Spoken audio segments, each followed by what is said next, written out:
Alléluia.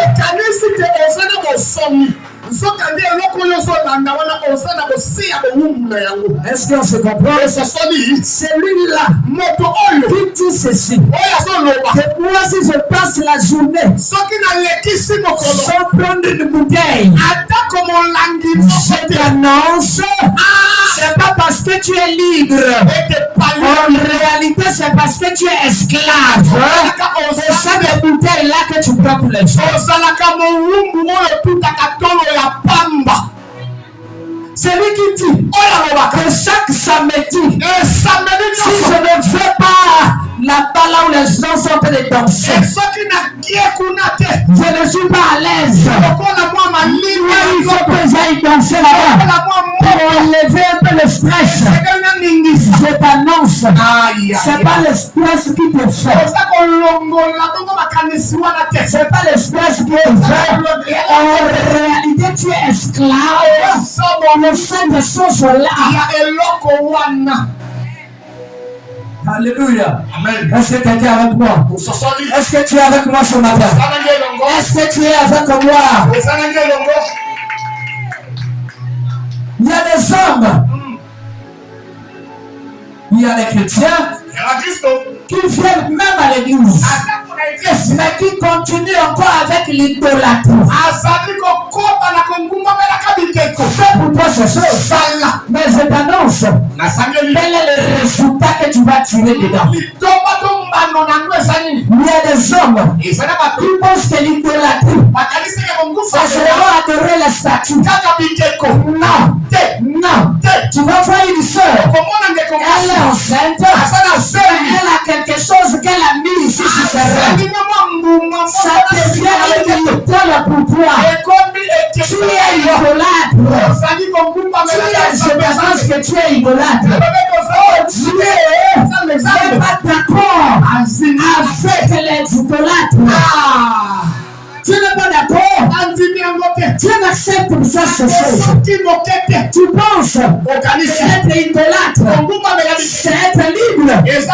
Non, tu n'es pas libre. En réalité, toi tu mets ta foi sur ces petits fils-là. Cependant,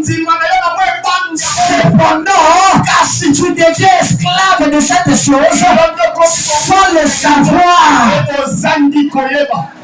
après l'église va au de la délivrance. Et tu viens à l'église nous charger avec les feux ici. Alors que tu es l'auteur de tes problèmes. Alléluia. Amen. Tu es l'auteur de tes problèmes. Paul a insisté. Et Paul a encore dire ici. J'ai vu ça bien aimé.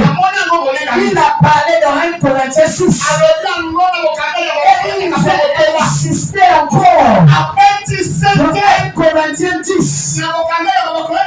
Cela veut dire il était en train d'interpeller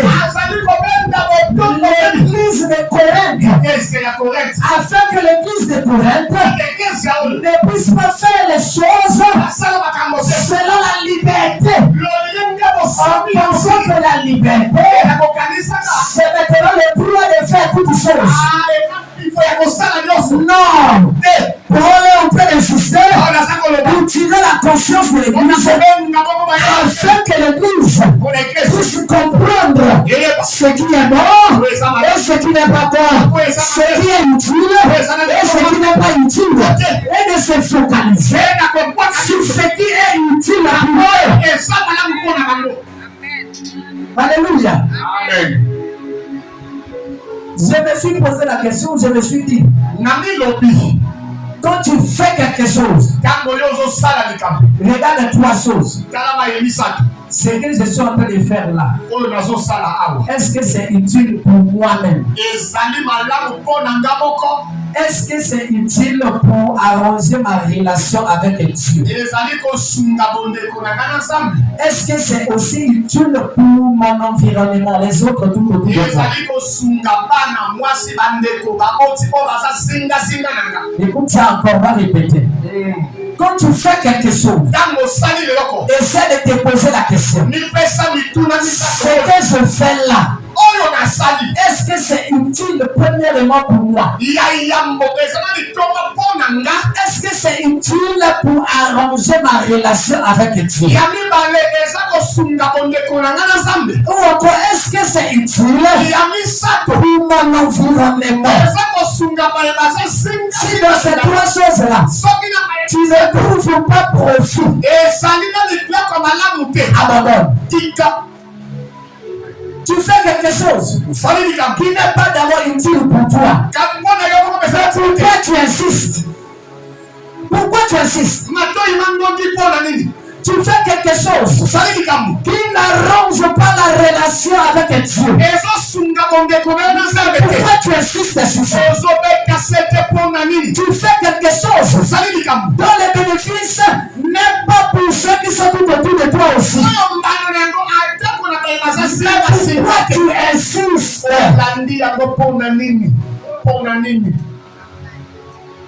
Fais quelque chose qui est utile pour toi. Suis un chemin qui est utile pour toi. Suis un chemin qui te mène vers Dieu. Suis un chemin qui emmène aussi tout autour de toi vers Dieu. Alléluia. Et si dans ces choses-là, tu ne trouves pas profit, abandonne. Je t'encourage d'abandonner. Tu suis une relation qui t'éloigne de Dieu. Mais pourquoi tu insistes? Pourquoi tu insistes?